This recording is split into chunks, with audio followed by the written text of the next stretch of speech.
Once we're over 60, 70, or even 80, is romance a thing of the past? Doesn't have to be, does it? Or is it going to take a little more effort than it did before?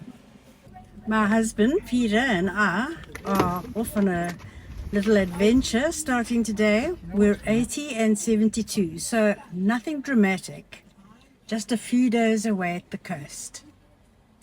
But at 72, I don't feel like accepting that romance is over for us.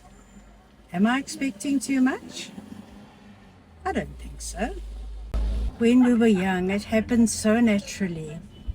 When you've been married for many years, as most of us have, it's easy to slip into routines, isn't it?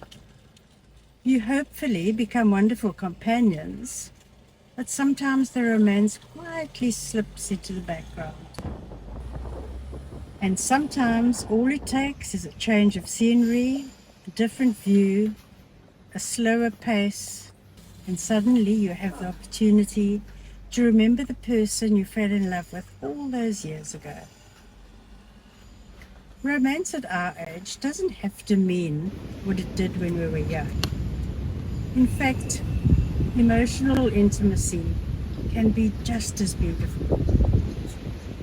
Holding hands, talking, laughing together. At this stage of my life, I've realized something very important. Our time together is precious. Romance isn't about grand gestures, it's about small moments shared with the person who's walked beside you through life.